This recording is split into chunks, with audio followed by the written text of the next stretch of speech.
Oh, hello. We get Graham in for the first time first then. That's never happened before. Evening, chap. Good evening. Good evening, everybody. Welcome to a very special episode of Orta Know Better. We're joined tonight by LUFC Trust Vice Chairman, Graham. Is that right? Vice Chairman, have I got that right, Graham? That's right, yeah.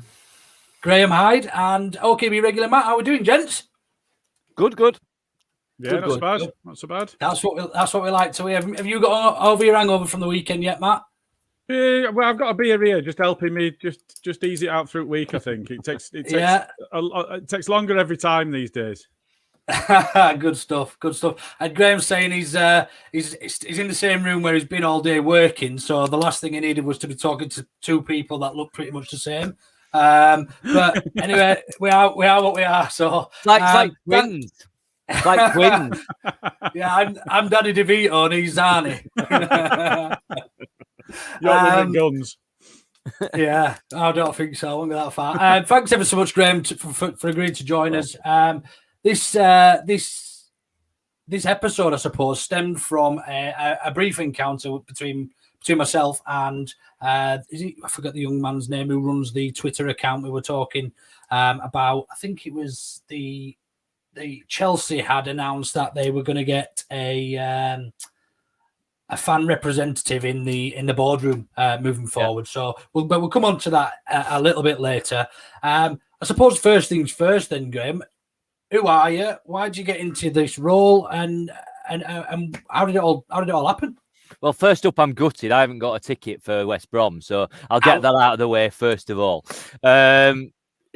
I'm basically I'm a Leeds United fan, like all of us. With regards to the trust, for me, it's just a case of the trust has been for many, many years. I think really important in kind of representing fans in a really independent way, and particularly given some of the owners we've had, it's been absolutely necessary that we've had a strong trust that's been able to protest, push against, poor owners and things like that. Now, we don't have that now. We've got reasonably good owners, but there's still a need for it, and I will talk about that a bit later on. But I got involved simply because the trust needed volunteers who were willing to put some time, some energy in, who cared enough about like Leeds fans to want to make a difference. And so, about 3 years ago, I got involved first up on the board. My first action on the board, I was working away in Madrid, and my first action was Badgegate. So within a week of joining the board, Badgegate was my first thing, and it just was absolutely nuts. And I've everything's been sort of downhill since there, so it's been easy. He's doing gently then, didn't they, with Badgegate? Because fucking what an absolute arseache that was, I can imagine. Did the club actually, while we're on that, and while you've mentioned that, did the club actually think it was a good idea, or was it a big PR type thing? Well, look, all I know is that, kind of the day before, the club held a supporters advisory board meeting, so the SAB, and reps from various groups, including one rep from us, went into this meeting at around about 6:30 down at Ellen Road. And we're told, right, no phones, you can't record anything, what have you. And they were shown the badge. Right. And our rep basically said, wow, that's a bit basic. It looks like an MLS badge. And they were going, yeah, it does, doesn't it? It looks like an MLS badge. And he said, that wasn't a good compliment. But basically, the club obviously believed it. Andrea was a big, passionate sort of fan of it. He thought it was where he wanted to go. He thought it was brilliant. And I suppose like a lot of these things is that kind of when the marketing spiel's behind it and it's sold in a certain way, and, you're told why this got that colour, why it does it in that way, what it means, all of that. It's quite easy to get on a bit of a kind of a snowball and believe that it's a good thing. I mean, we're quite pleased that we challenged it, at the time. But ultimately, by that point at 6:30 the night before, they weren't suddenly pulling it and changing it. So, I remember, the person who'd gone in for us, we were saying, what's he look like? And he drew this hand-drawn, like, kind of pencil drawing and sort of put it in our WhatsApp group. And we're looking at it and going, you are taking the piss, surely. Came out the next day, absolutely bang on. It was a perfect perfect drawing. I can't believe it. I just don't know what they were thinking. Like, I can see when I never actually made the similarity with the MLS, but looking at it now, it is pretty much an MLS brand new club. You know, it's a type of badge a brand new club would have. There was no history there anyway. Load of bollocks, pretty much. And anyway, that one got washed out pretty quickly, thankfully. So yeah, we spoke obviously briefly. I mentioned it about the Chelsea with the elected fan being invited into board meetings. I know we've had a couple of texts back and forward, and I understand you have regular meetings with Angus as it stands. Where do you stand on potentially having an elected person in boardrooms? And if you could tell us a little bit more about those meetings with Angus, what sort of things go on? So in terms of, look, there are multiple layers at which, you know, kind of fans are able to connect with the club as it currently stands. And let's be honest, the current ownership are pretty good, and the current management team are pretty good. You know, Angus is pretty available. If you contact him, you know, you can meet with him, or, you know, he'll respond to emails from pretty much any fan that does that.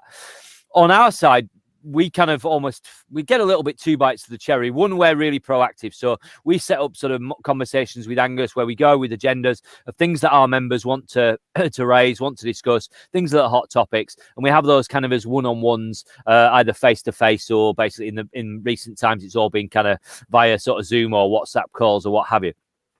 There's also then the supporters advisory board, so the SAB that I talked about earlier, where there's a load of different fan groups and representative individuals who go there, and, you know, the club sort of share pretty much what they're thinking at that given time. For me, they represent, you know, good access, and actually it's positive that the club do that. But there's a world of difference between that and a board representative. It's a real challenge, because if you listen to the club, they will always turn around and say, well, we can't have fans on there because the minute, say you have so, you know, me, I'm an elected board member of the trust. I'm elected as vice chair by the board in effect. And it's the vice chair and the chair that generally have the meetings with Angus in that sense. So let's say I'm on the board as a representative of the trust. Now, the club would say, well, the simple fact is, pretty much everything we discuss at that meeting is commercially sensitive. So because it's commercially sensitive, we can't go back to our members and say, what do you think about this? Because it might be about transfers. And this is the angle that the club will always share, is that, you know, well, you know, if you knew about a transfer in advance, it could scupper it, you know, all of that. Well, the fact is, you'd end up with an individual who's on the board who's kind of isolated, is the way that the club see it, is that they're on the board and they can add their thoughts and offer their thoughts, but they're representing themselves rather than the fans, because they can't go back to the fans to ask them. And there's then that kind of challenge of, well, you know, you're so tightly wrapped up in non-disclosure agreements that you kind of know this stuff, but you're not allowed to say anything. There's a touch of that I absolutely see. And sort of operating at board level myself, I know all of that and I see all of that. The other alternative is that you have sort of something that is a bit more like, and I hate to bring politics into this, but if you think about your MP basically is voted by the electorate, gets picked, and they don't go and have to come back every time there's a decision to be made and say, right, what do you think?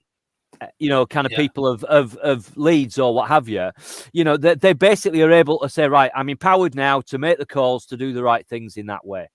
So I think if it was done more that way, where you've genuinely got fans who are elected and given the free rein to go, right, okay, go and represent. Mm-hmm. But the challenge always comes, you know, kind of successive owners over the last 20 years have tried their best to separate and divide the fan base as best they can, because it served them. So you've got lots of different groups who serve different purposes. And that's not necessarily just talking about like your what we might call sort of specific interest groups. So marching out together with the LGBT stuff, or, you know, kind of Ludo, who look after, you know, disabled access and disabled sort of challenges, all of that. But you've then got sort of the supporters club, you've got independent supporters club, like, you know, kind of sort of South Leeds Independent. You've got people like ourselves who are 100% independent from the club. We're not interested in tickets, you know, in terms of securing tickets or travel or anything like that. That's not what we're there for. And then you've got sort of other people on the SAB at the moment who are representative of other kind of traveling groups. So it's a real tough challenge to know, who speaks for the fan base, because one thing the Trust never say we do is speak for the fan base. We speak for our members, and we'll try to represent fans if we're in that position to do so. But we're not able to turn around and say that of the millions of Leeds fans out there, that we're the only voice. That's just not, that'd be misrepresenting what we do. But that's the challenge when you're talking about putting somebody on the board.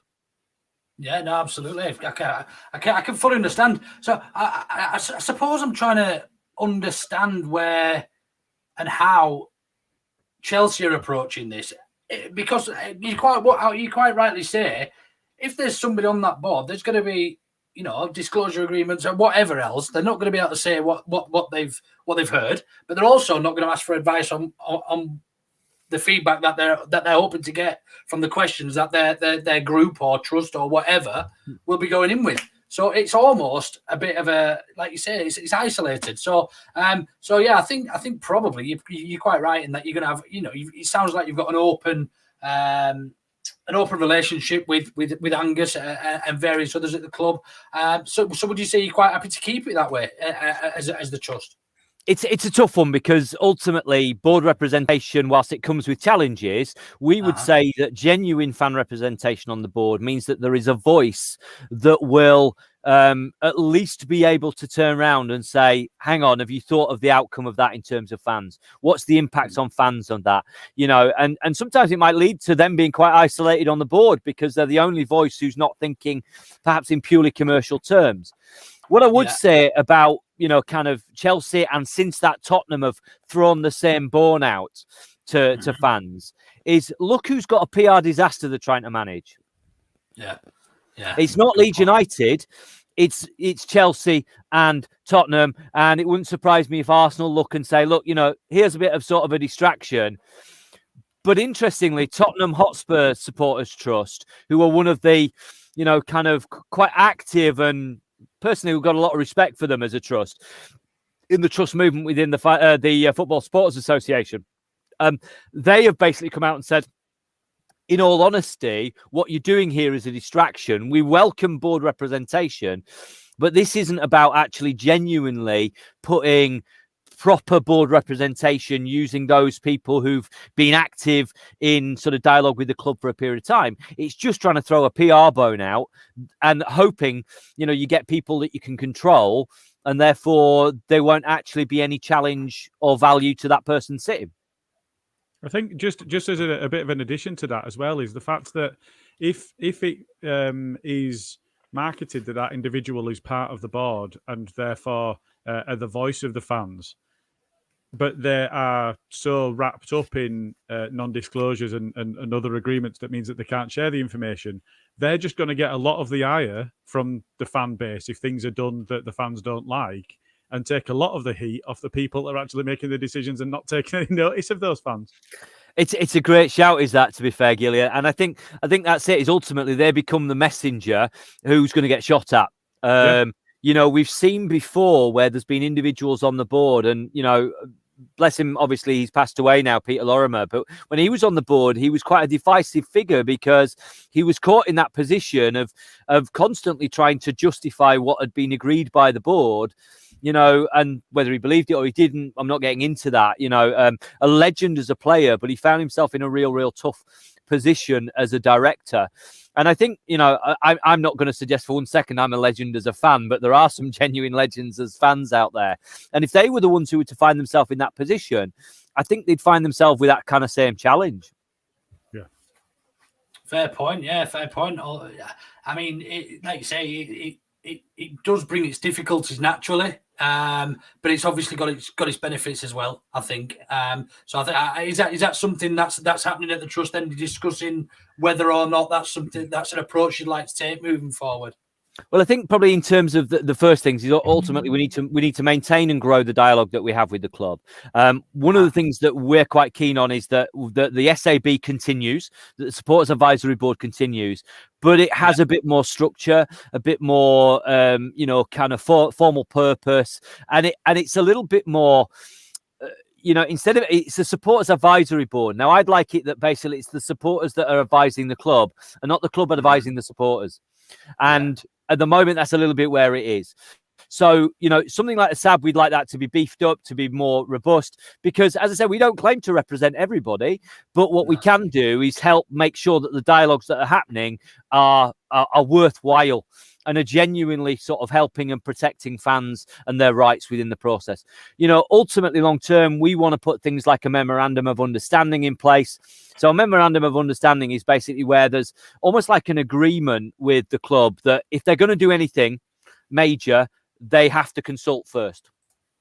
Got you. So, sorry, continue. Go on, you're all right. Yeah, so I was going to say the closest thing we've got is about 4 years ago when Rads came in.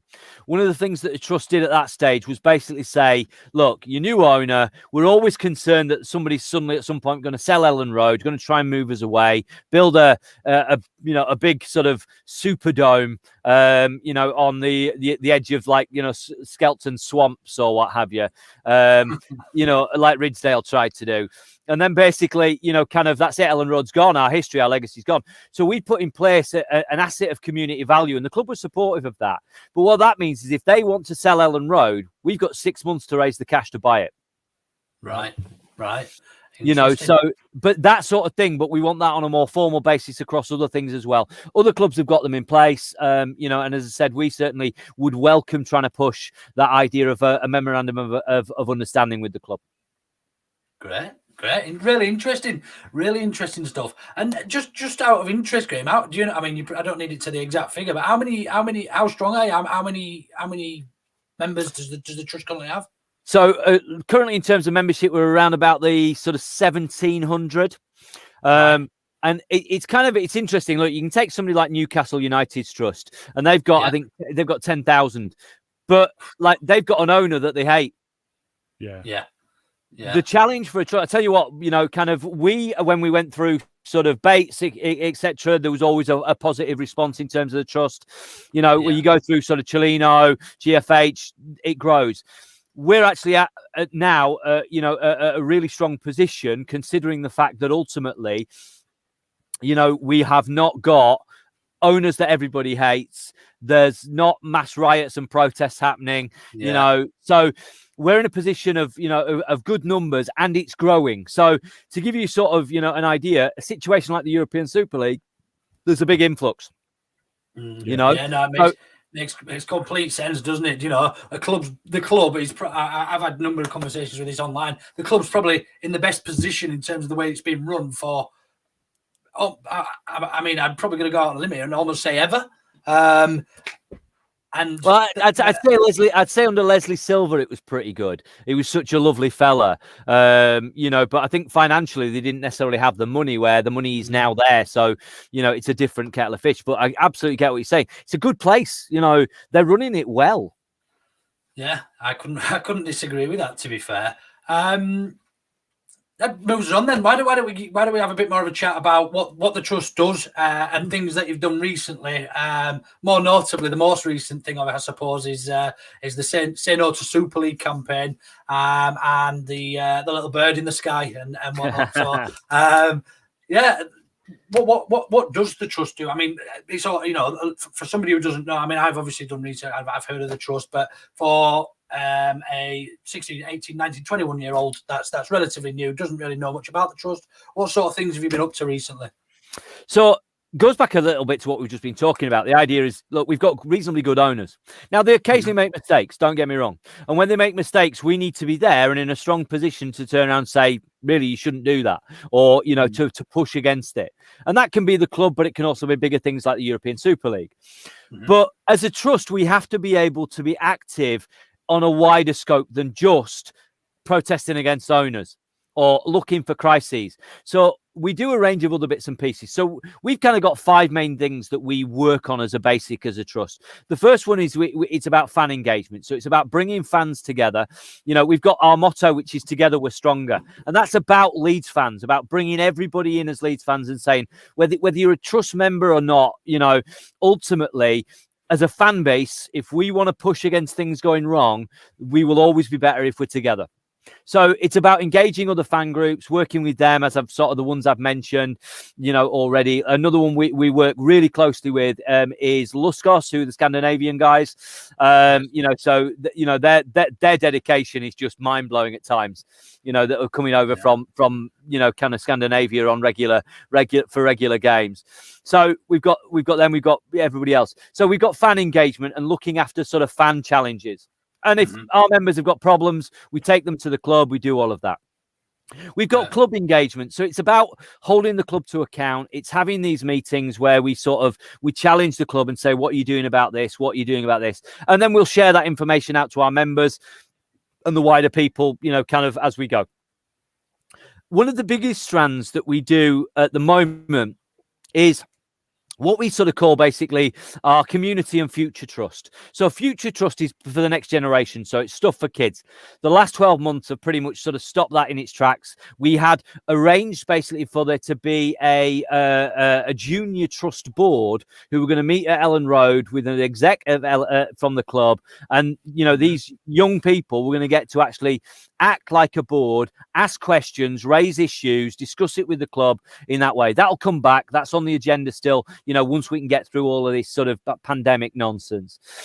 So things like that for the kids, as well as, sort of other bits and pieces, working with local sort of schools and things like that we do in that sense. And we've got a particular sort of president for that. We've got two presidents of the trust, but Ben Shires off Junior Match of the Day Kickabout and various sort of CBBC bits and pieces is our junior president. So he looks after that side and he's the kind of the figurehead for that. So as well as the future trust stuff, we've also got the community. Now this is where we do a lot. And a lot of it probably goes unseen. Some of it gets seen, some of it doesn't. So each year we have a charity partner. Now, this year we've actually chosen for the first time to follow on with the charity partner again. And we're with Andy's Man Club. So our brief with Andy's Man Club when we work with them is to help raise their profile, to support them, to do things with them, and help basically just continue to push that message that it's okay to not be okay and it's okay to talk. And talking in that way is a positive. So we've had online quizzes with Jermaine Beckford and Ralph Ineson and Martin Highwood, who's another of our kind of honorary members. We did that sort of in February. We also basically are doing a range of bits and pieces this year to commemorate the 10th anniversary of the passing of Gary Speed. Now, obviously, when we're talking about mental health, and it feels kind of apt because it's Mental Health Awareness Week, really. That we should be talking about that. But obviously, the loss of Gary 10 years ago, we've made huge strides in the understanding of mental health and in kind of the removal, on your last pod, you were talking about stigma and, the removal of those stigmas from mental health and that it's okay to not be okay all the time, and be able to share that with other people. So we're going to be doing lots of different events throughout this year up to November that basically celebrate Gary, but celebrate the fact that actually mental health is important and that we take care of that ourselves and help us those around us. And Andy's Man Club are a superb charity for doing that. Yeah, if there's any way that just on that before you do move on, sorry, Graham, if there's anything in any way that any the pod can get involved with, I'm sure there'd be a number of volunteers, all real strong advocates for mental health, all got our own stories and things as well. So yeah, we'd absolutely put our hands up to help out with anything like that. 100%, definitely. Really appreciated, lads. And look, this is it. You say we've all got our own stories. We've all got our own stories. There's no question about that.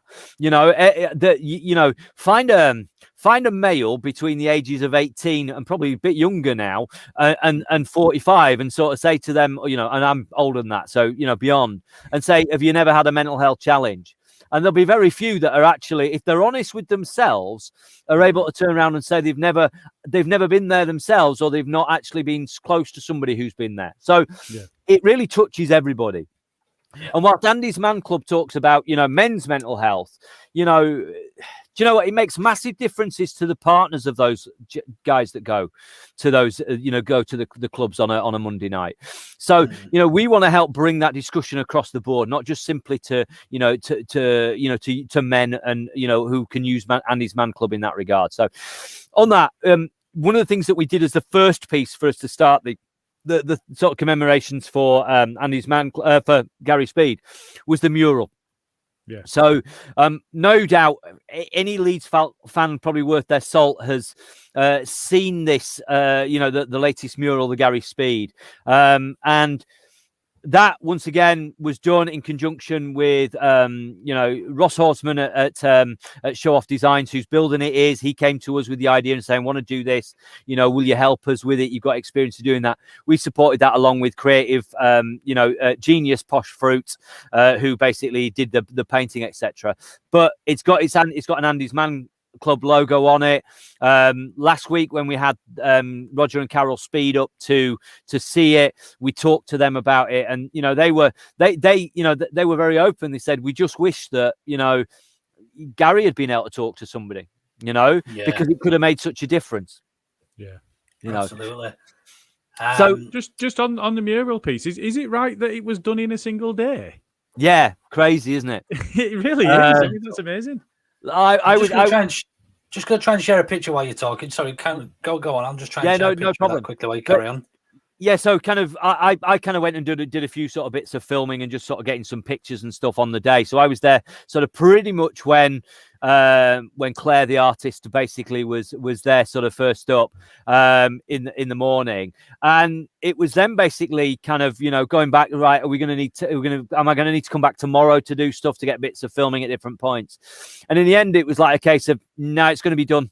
So, it was a case of, right, get back over, because I live in Pontefract and that's in Bramley. So scoot back down the M62 to get some sort of final shots. And it was just brilliantly put together. I mean, really, really impressively done in a day. I mean, a long day, don't get me wrong. And it was cold. I mean, her hands must have been absolutely in bits, but, phenomenal piece of work. And when we saw that picture then, was that you in the middle next to Bryn? I was in the picture. Yeah. Pop it back on. There you are. Yeah. That's it. That's in the me with the kind of with the ridiculous pose, with the hands in the pockets. I looked a lot more casual. I think I had my hands behind my back, and I got told by the photographer, basically, well, you can't have the same look as the next person to you. So I don't know, and I got caught in one of those embarrassing photo moments. You just don't know what to do with your hands. Exactly.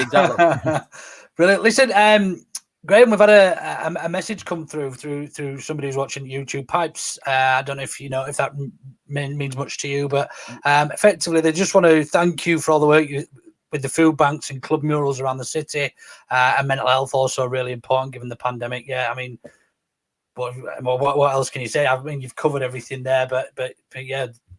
Yeah, the only thing I'd say is, don't thank me, thank the trust, because the trust as it is. I mean, we talked about the membership, but the board for the trust is about 12 of us, all entirely volunteers. Nobody gets paid a penny. Nobody gets anything. We all give up of our time.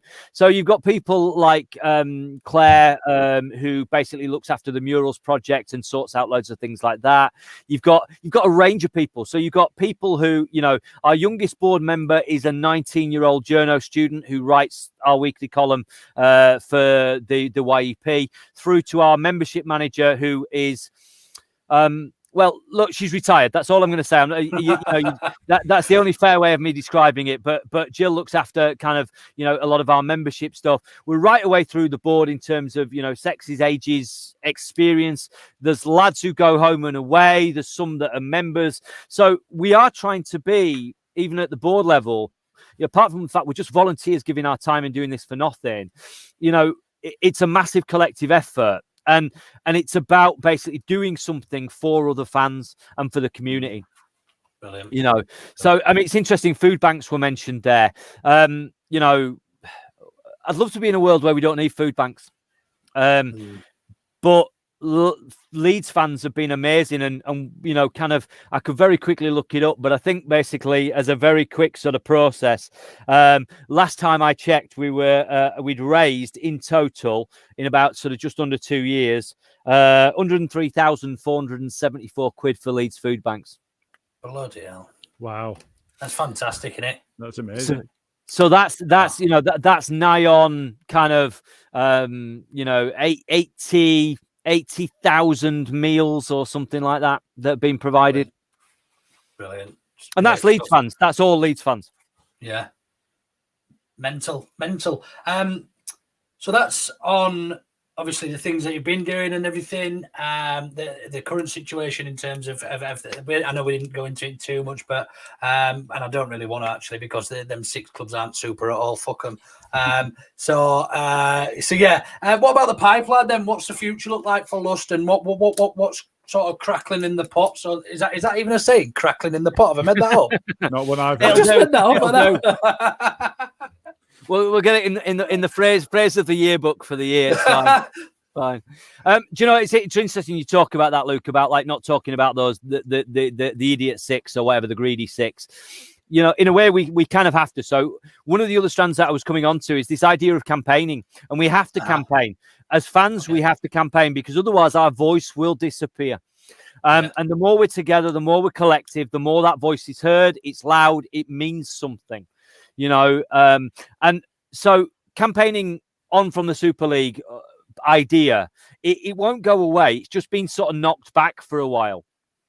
So we have to basically push for a full fan-led review of football, and it would seem that is going to happen, that there will be a fan-led review of football, where the affiliate group for Leeds United for the Football Supporters Association, which is the national football supporters, body, and they will be leading that. So we will be helping our voice to be heard for Leeds fans amongst those decision making, and challenging and getting some genuine sort of changes to happen. Now, I know lots of people would love to push for like a 50+1 model like they've got in Germany. Do you know what? I think the chances of that happening, given the prices of English football clubs at any level above maybe League One, will be incredibly tough. I'd love to see it. Impossible, wouldn't it? Yeah, I'd love to see it, and I'd love to see that happen at the levels where actually ownership could be possible under a fan group. And certainly there are clubs where there are representative ownership or part ownership in that way. But it's, the bigger clubs now, the numbers you're talking are just astronomical. I mean, take it back a couple of years. Under Cellino, there was the potential opportunity for Leeds Fans United to use their funds to buy the club at that point. Now, without getting into the complexities of that model and how they do it, that would have still been a series of rich fans who'd have lumped in a load of cash and called it a fan process.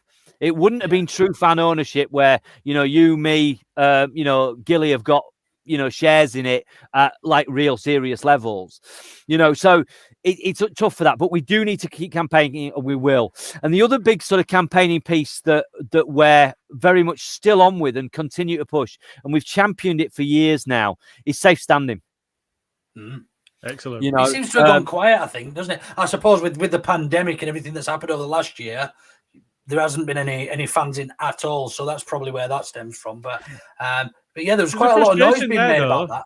There is a frustration there that the stadia could have been amended during this time period when there were no fans there. It's so frustrating for me that there isn't safe standing, because we've seen elsewhere that it's possible.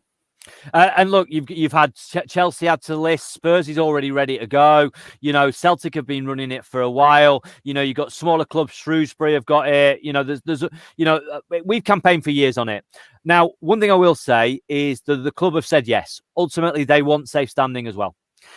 The challenge is, as we probably all know, the 35,000 isn't going to be big enough at Ellen Road. So they've made no secret of the fact they want to develop Ellen Road, they want to grow the stadium, and they want to sort of make amendments in that sense. So, as you're saying, Gilly, they could have possibly done it while it was shut.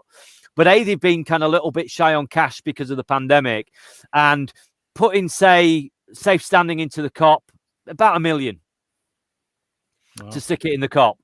But how much would that increase the capacity by? Now, and this is a challenge because there are different models of depending on kind of, without getting the technicality of rail seating and this, that, and the other. In most circumstances, it doesn't affect the capacity. It doesn't change the capacity because if you want to play in Europe, and let's be fair, we do in the future, there has to be a fold down seat to be able to compete in European competition. Right. Okay. I never knew that. So in that sense, we can't just put it back to the old terraces in that sense, but just safer. So it has to be like a terrace bar, but with a fold-out numbered seat, and they do it in that way. So there's lots for them to consider. The club definitely want to do it. We have basically, pretty much their say so that they will do that when they redevelop the stadium. So we continue to push and say, look, we want to be part of that discussion. We want to know what it looks like. We want to help you. We've got volunteers on the board who've done dissertations on safe standing in UK stadia. So, we've got people who have the expertise to be able to sort of go, right, if you did this, this is the impact. If you did that, for a start, when they first looked at it, they'd have probably turned around and said, well, it probably wants to be the Kop. Nowadays, you've got the Kop, you've got the South Stand, you've got the cheese wedge. All three of those areas would probably, if you asked them, say, we want to stand because they stand constantly anyway. Yeah. Agreed. In fact, it's only probably the West Stand and much of the East where they go, no, we'll keep the seating, thank you. So there's lots to discuss, and we want to be like all these things. Going back to that memorandum of understanding, we want to be involved in those consultations so the club get it right for fans. Yeah, fair. And ultimately, that's what it's about. It's a fan experience, and football is nothing without the fans, as the old adage goes.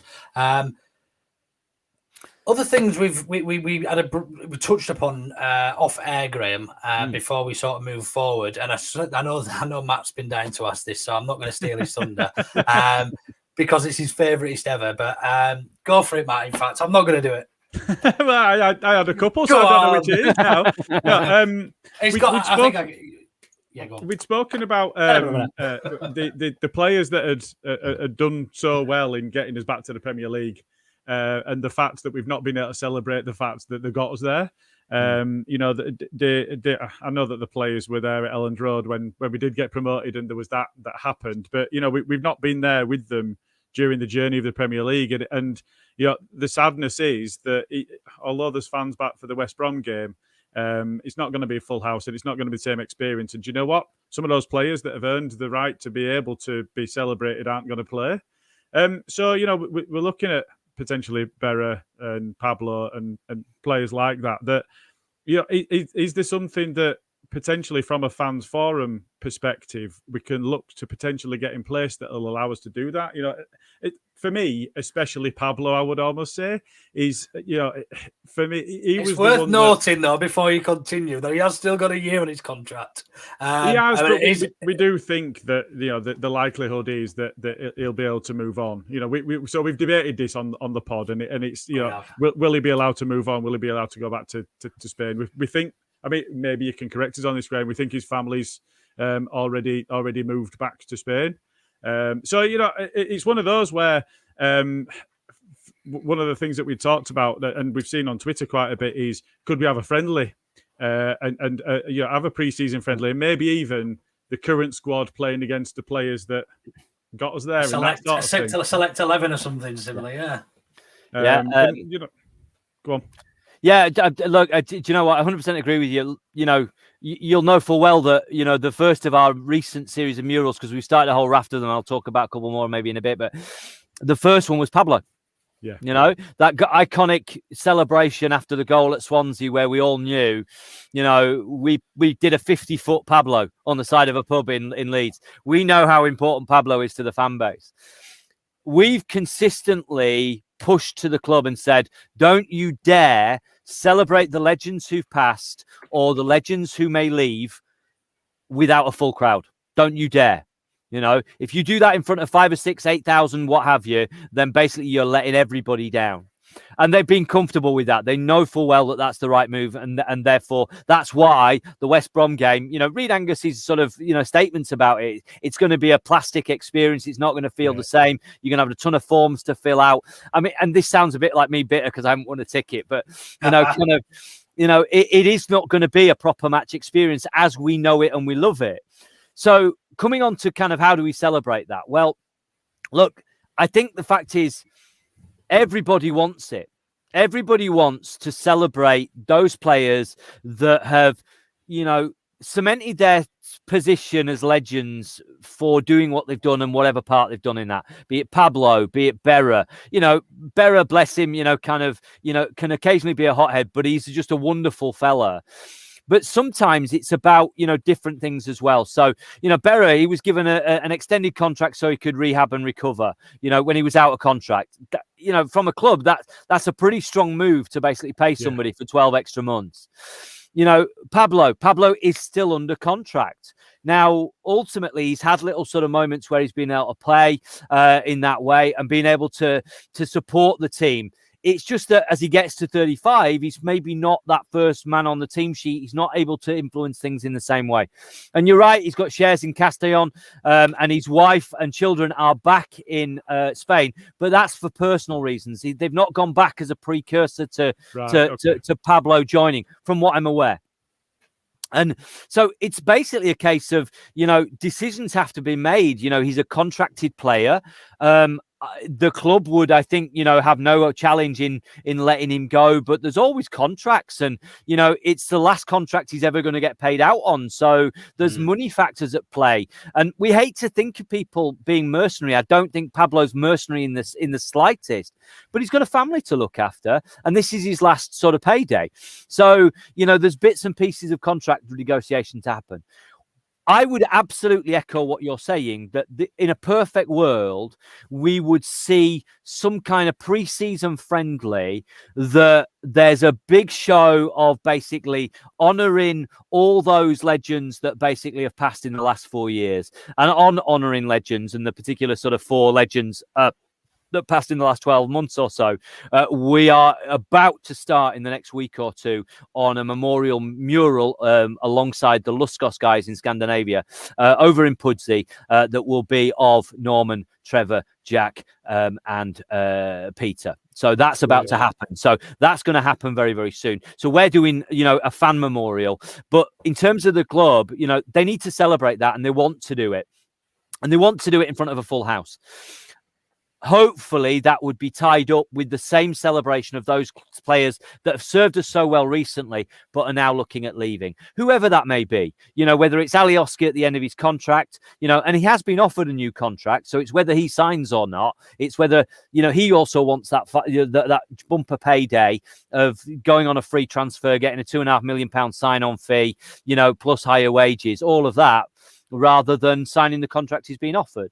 So there's lots at play in that sense. And I think it's just a case of, every single Leeds fan, I think he's absolutely united on this, that they'd want to make that celebration happen. I think probably our view would probably say we think kind of season ticket holders ought to get first dibs on it, because if that had been the last game of last season, we'd have all been there to celebrate it. Yeah, that's a fair comment. Very, very difficult to argue against. Yeah, I know. We get into challenges if we sort of start taking season tickets first, members, whatever. Yeah, we've had a question in from Mike for yourself, Graham. With the fact that we've gained thousands of new fans from around the world, is the trust involved in development of reach beyond Yorkshire, which you've already mentioned, Luskos, such as news channel development and Leeds TV and stuff like that? So we have members in American Samoa, we have members in New Zealand, India, China, Singapore, the States. So we're a global organization already. In terms of growing that, look, the fan base is global. It has been forever, and it continues to expand and grow. One thing we have done in the past, so we did, take Talking Shut. So Gary was a board member of the Trust back in the day. He used to do the Trust podcast. But when Gary left, ultimately, it was probably time for us. There were lots of other pods starting to happen. And we'll maybe put out sort of specific things at specific times, be those little bits of film stuff or, particular podcasts, as special interest stuff when they need to happen. But there's so many other good people doing great content that we don't need to try and, be another voice in that. We can, thankfully, talk to you guys because you're bothered about what the fans are doing and what other fans are doing. So you'll talk to us and help us, spread that word in that sense. So, we can work with you and you can work with us. And, that works in the right way. We've no need to suddenly become a new channel, a new TV in that sense. And we've worked with, alongside pretty much every single channel across the board, in helping them and them helping us. It's a symbiotic working together relationship. But yeah, happy for it to grow all over the world. And anybody, wants to join us, we're more than happy, no matter where your postcode. Great stuff. That leads us on then to, as a member, tell us a little bit about the membership, opportunity to sell it to anybody who's listening or going to watch this later. I've looked into it myself. I'm gonna sign up today, and I'm not expected to live 10 years, so I'm just going to do the annual one, I think. I'm only kidding. I will live longer than I hope I do live longer than 10 years. Bloody hell. Do you know it's interesting. There's, as you say there's two options. You can either become a yearly member or you can basically become a lifetime member, which is at the present time effectively a 10-year membership, but we, it's a granted for life. So every single person that joins, their voice becomes important. And so things like the Super League, when we were talking about punishment, we immediately went out to our members and said, right, what do you think? Let us know. We'll pass it on at the club. So we've presented to the club now all of everybody's thoughts and presentations, etc., so they can see that. And so they get to hear that directly from people. So one voice counts in the same way as everybody else's. In terms of, kind of what do you get for the membership? Well, look, apart from the basics, so when you join up, you become a member for a year or for life and your voice is heard. But you also get the very basic things. So you get like a welcome pack, which has got a little LUST sort of, metal badge, pin badge. You get basically a car sticker, some other bits and pieces, other stickers, a welcome letter, and things like that. So just some basic bits already. Now, I would say if you're in New Zealand and you join for a tenner, pretty much we blow all of that on getting that stuff to you. All right. So that's kind of, we're quite happy to have, people all around the world, but, kind of that's partially how it works. So everybody gets that and gets that sent out to them along with a personalized membership card that tells you who you are. And that membership card. So when you join this year, Luke, you'll get a membership card. Next year, you're going to get a different membership card. So you'll get a new membership card sent out to you that's basically a new different design. So you can sort of collect the designs over the years because we're doing our own card. So the likelihood is that might even be inspired by the various murals that we do.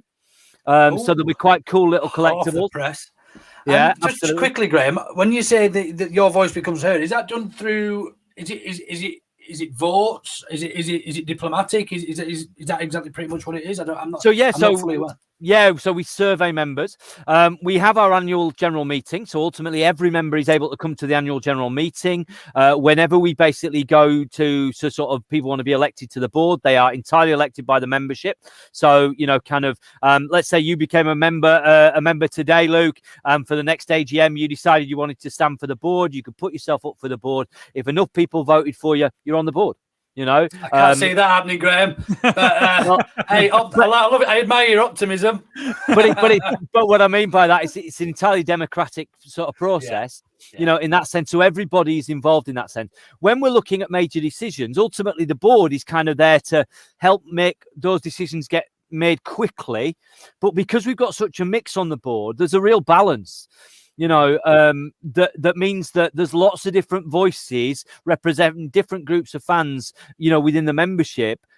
And then when it's the big stuff, we go out because ultimately we represent our members. So it doesn't matter what I think as Graham Hyde. It matters what basically the trust thinks, and I think that's a big thing is that, my opinion, I can have a laugh and a joke with you on this, but ultimately, kind of it's the trust that matters and it's the fan voice that matters.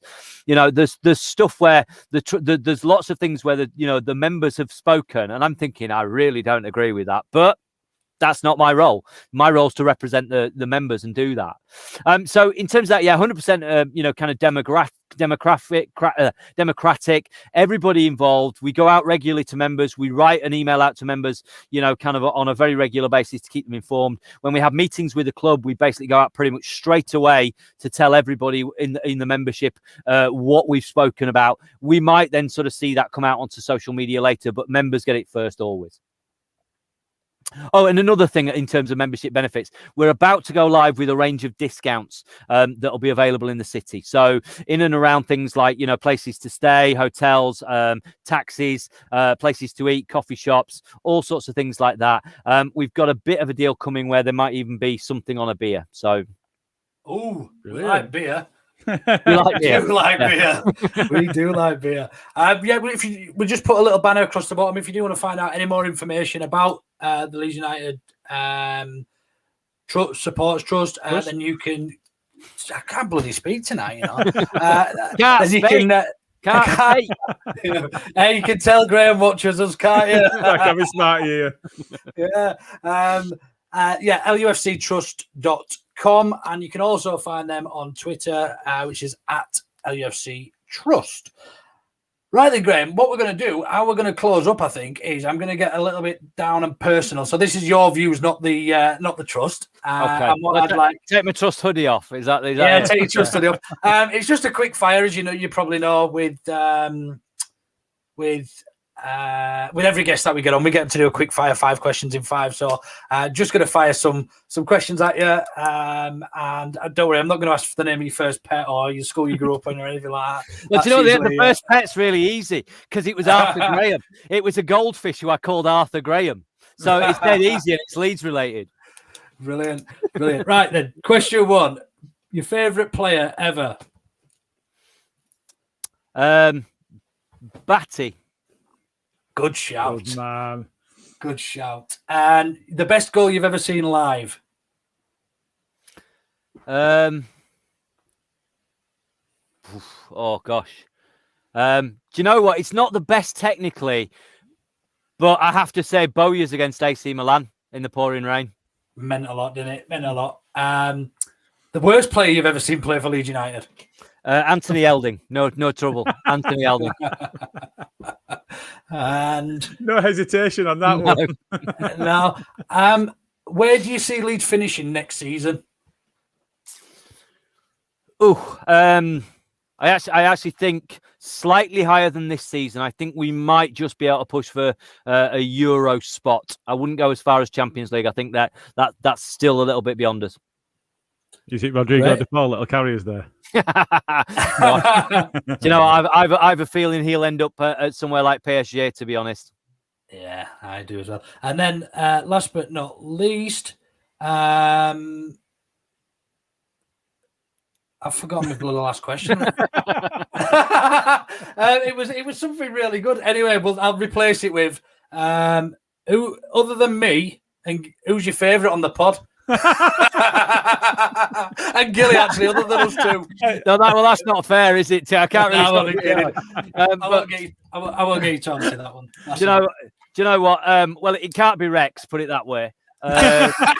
No, you're right. You can't. Because the last time I saw him, he was in Smallthorne Club drinking a really weird blue pint, so it can't be him.